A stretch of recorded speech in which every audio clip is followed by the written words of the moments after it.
दालो जय श्री कृष्णा, जय सिया राम, जय श्री राधे राधे, जय श्री महाकाल।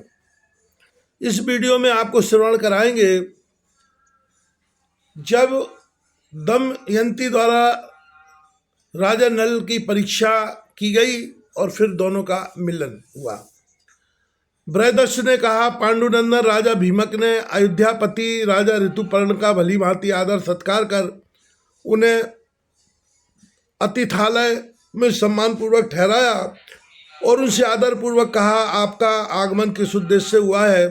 स्वयंवर का कोई आयोजन बहाना देखकर राजा ऋतुपर्ण ने कहा, राजन, मैं केवल आपको प्रणाम करने के लिए ही चला आया हूँ। राजा भीमक को इस उत्तर से संतोष न हुआ। उन्होंने विचार किया कि इनके आने का अभिप्राय आगे चलकर खुल जाएगा। यह सोचकर उन्होंने आग्रहपूर्वक ऋतुपर्ण को रोक लिया। बाहुक भी वार्ष्णेय रथ के साथ अश्वशाला में ठहर गए और घोड़ों की सेवा में संलग्न हो गए। दमयंती ने विचार किया, ऋतुपर्ण के रथ की ध्वनि तो मेरे स्वामी के रथ की ध्वनि के समान ही थी, किंतु उनके दर्शन नहीं हुए। संभव है वार्ष्णेय ने स्वामी से रथ विद्या सीख ली हो अथवा ऋतुपर्ण ही इस विद्या में निपुण हो। दमयंती ने अपनी दासी को बुलाकर कहा, जाकर इस कुरूप पुरुष का पता लगाओ, वह कौन है। जान पड़ता है वही मेरे पतिदेव हैं। तू उनके पास जाकर मेरे द्वारा विप्रों को बतलाया हुआ संदेश कहना।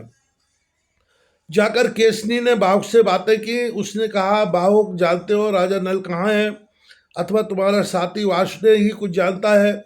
बाहुक ने कहा, केसनी वार्ष्णेय नल के बालकों को यहाँ पहुँचाकर अयोध्या चला गया। उसे कुछ भी उनके विषय में ज्ञात नहीं है। इसी समय नल का रूप बदल गया। उन्हें दमयंती के अतिरिक्त कोई भी पहचान नहीं सकता। उनके गुप्त चिन्हों का पता भी कोई नहीं जान सकता। तब केसनी ने कहा, सुदेव, विप्र द्वारा दमयंती को संदेश सुनाने पर तुमने क्या कहा था? केसनी की बात सुनकर नल के नेत्रों से अश्रुधारा बह निकली। कुछ साहस बटोर कर वह बोले, कुलीन सती आपातकाल में अपनी रक्षा करती है। यदि विपत्ति के कारण उसका पति त्याग कर दे तो वह क्रोध नहीं करती। भूख निवारण के लिए चेष्टा करते हुए पक्षियों ने जिसका वसन हरण किया, उस अभागे पर क्रोध करना अनुचित है। मैंने उस विप्र को यह कहा था। नल से यह बातें सुन केसनी दमयंती के पास लौट आई और सब बातें उसे कह सुनाई। अब तो उसी के नल होने की आशंका दमयंती के हृदय में स्पष्ट होने लगी। उसने दासी केसनी को पुनः बाहु के पास जाने की आज्ञा दी और कहा कि तुम बिना कुछ बोले उनके पास खड़ी होकर उनकी सभी चेष्टाओं का भली भांति अध्ययन करके लौटो।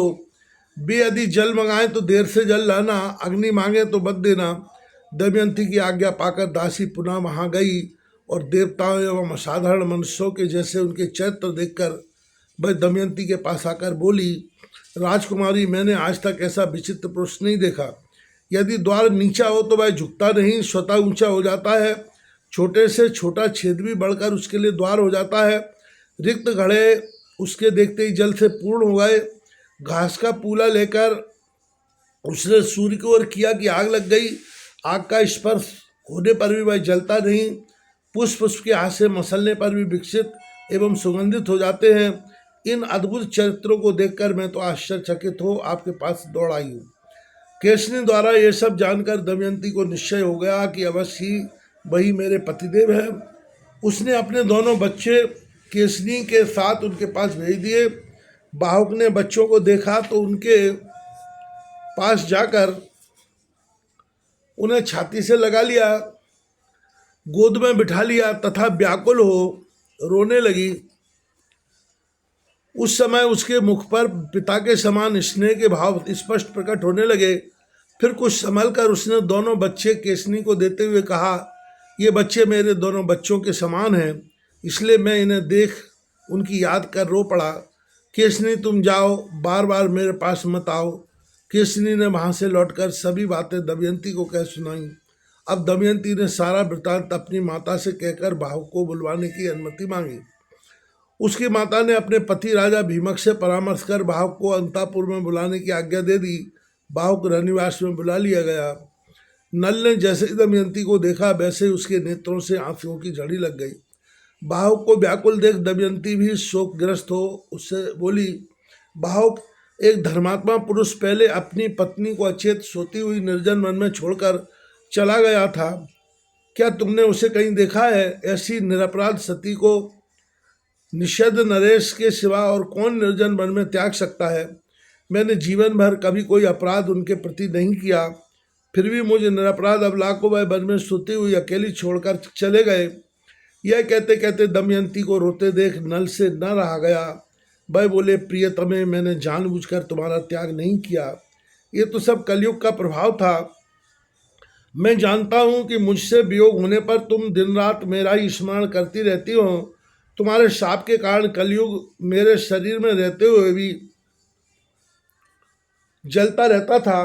तपोबल से मैंने अब उस पर विजय प्राप्त कर ली है। वह मुझे त्याग अन्यत्र चला गया है। हमारा विपत्ति काल व्यतीत हुआ। अब मैं तुम्हारे लिए यहाँ आया हूँ, किंतु तुम्हारे स्वयंवर की बात कैसी? पतिव्रता सती दूसरे को कैसे वरण कर सकती है? स्वयंवर का निमंत्रण पाकर ही राजा ऋतुपर्ण शीघ्रता पूर्वक आए हैं। नल से यह बात सुनकर दमयंती भयभीत हो कांपने लगी। दमयंती ने हाथ जोड़कर निवेदन किया, स्वामिन, मुझ निर्दोष को दोष लगाना अनुचित है। देवताओं को त्याग कर स्वयंवर में मैंने आपको वरण किया है। आपकी खोज में विप्र चारों दिशाओं में गए थे। प्रहलाद नामक विप्र अयोध्या में आपके पास भी पहुंचा था। उसने आपको भी मेरा संदेश सुनाया था। आपका यह उत्तर सुनकर ही मैंने आपको बुलाने की यह युक्ति की थी। मैं भली प्रकार जानती हूँ कि आपके अतिरिक्त कोई भी मनुष्य 100 योजन की यात्रा एक दिन में तय करने की सामर्थ्य नहीं रखता। मैं आपके चरणों को स्पर्श कर शपथ पूर्वक कहती हूँ, मैंने स्वप्न में भी कभी पर पुरुष का मन में से चिंतन भी नहीं किया। इस बात के पवन देवता, चंद्रमा, भगवान सूर्य साक्षी है। यदि मैंने मन से भी कभी कोई याद किया हो तो निरंतर पृथ्वी पर विचरने वाले पवन देवता, चंद्रदेव और भगवान सूर्य मेरे प्राण हरण कर ले। दमयंती के यह कहते ही पवन देव आकाश से बोले, राजन, दमयंती ने कुछ पाप नहीं किया है। इसने 3 वर्ष तक अपने उज्ज्वल शील की रक्षा की है। हम लोग इसके रक्षक रूप में रहें और इसकी पवित्रता के अब साक्षी हैं। स्वयंवर का उपाय तो आपके ढूंढने के हेतु ही किया है, अतएव अब आप इसे ग्रहण कीजिए। वायुदेव जिस समय यह बात कह रहे थे, आकाश से पुष्प वर्षा होने लगी, देवताओं की दुंदुभियाँ बजने लगी, शीतल मंद सुगंध वायु बहने लगी। यह अद्भुत दशा देख राजा नल ने संदेह त्याग दिया और कुरकोटक नाग का दिया हुआ दिव्य वस्त्र धारण कर उसका स्मरण किया। स्मरण करते ही उनका शरीर तुरंत पूर्वत हो गया। उनको पूर्वत अपने रूप में देखकर दमयंती उनसे लिपटकर रोने लगी। नल ने दमयंती को हृदय से लगा लिया और पुत्र पुत्री को छाती से लगा प्यार भरी बातें करने लगे। उस दिन सारी रात दमयंती के साथ बातें करते हुए व्यतीत की। प्रातःकाल स्नादि से निवृत्त हो राजा नल दमयंती सहित श्रेष्ठ वस्त्र धारण कर भीमक के पास गए और उनके चरणों में प्रणाम किया। राजा भीमक ने पुत्र के समान इनका आदर सत्कार किया। बात की बात में यह समाचार सर्वत्र फैल गया। नगर में स्थान स्थान पर आनंद उत्सव होने लगा तथा देवताओं की पूजा हुई। राजा ऋतुपर्ण को जब ज्ञात हुआ कि बाहुक के रूप में राजा नल ही थे तो उन्हें बड़ी प्रसन्नता हुई। उन्होंने नल को अपने पास बुलाकर प्रशंसा कर उनका सत्कार किया और उन्हें अश्वविद्या भी सिखा दी। तब ऋतुपर्ण अन्न सारथी ले अयोध्या को लौट गए। 1 मास पर्यंत कुंडित नगर में रहने के पश्चात राजा नल अपने ससुर राजा भीमक से आज्ञा लेकर थोड़े से लोगों को अपने साथ लेकर निषद देश को रवाना हुए। राजा भीमक ने एक दिव्य रथ, 16 हाथी, 50 घोड़े और 600 पैदल राजा नल के साथ भेज दिए। अपने नगर में प्रवेश कर राजा नल पुष्कर के पास गए और जाकर कहा, या तो कपटपूर्ण जुए का खेल पुनः खेलो या धनुष पर डोरी चढ़ाओ। पुष्कर ने कहा, अच्छा, आप दमयंती सहित जीवित हैं, आपने द्रव्य उपार्जन भी किया है, यह बड़े आनंद की बात है। आओ, अब की बार तुम्हारे धन के सहित दमयंती को भी हार गए तो तुम्हारी क्या दशा होगी। जुआ होने लगा। नल ने पहले ही दाव पर पुष्कर का राज और सर्वस्व जीत लिया। तब राजा नल ने पुष्कर से कहा, अधम, अब तुम दमयंती की तरफ आंख उठाकर भी नहीं देख सकते। अब तुम उसके सेवक हुए, मैं तुम्हें प्रेम करता हूँ, इसलिए तुम्हारे राज्य को भी मैं तुम्हें देता हूँ। तुम मेरे भाई हो, तुम्हारी सब वस्तुएं भी तुम्हें लौटाता हूँ। जाओ, सानंद राज करो। तुम 100 वर्ष तक जीवित रहो। इस प्रकार पुष्कर को धैर्य दे राजा नल ने उसे अपने हृदय से लगाया और जाने की आज्ञा दे दी। तब पुष्कर राजा नल के चरणों में प्रणाम कर कहने लगा, हे पुण्य श्लोक, जगत में आपकी अक्षय कीर्ति हो। आप 10 सहस्त्र वर्ष पर्यंत जीवित रहें। आप मेरे प्राणदाता और अन्नदाता है। इस प्रकार नल की स्तुति कर 1 मास तक वहाँ रहकर पुष्कर अपने कुटुंबियों, सेना तथा सेवकों सहित अपने नगर में चला गया। तदनंतर सभी नागरिक और मंत्रिमंडल के लोग राजा नल के पास आए और हाथ जोड़कर कहा, राजन, आप लोग समस्त दुखों से छुटकारा पा अत्यंत सुखी हुए। जिस प्रकार समस्त देवता इंद्र की सेवा करते हैं, उसी प्रकार हम सब आपकी सेवा को प्रस्तुत हैं। नगर में घर घर आनंदोत्सव मनाया जाने लगा। राजा नल ने सेना भेजकर दमयंती को बुलवाया। दमयंती अपने पुत्र पति से पिता से विदा हो पति गृह आ गई। दमयंती सहित राजा नल आनंद पूर्वक जब जीवन व्यतीत करने लगे।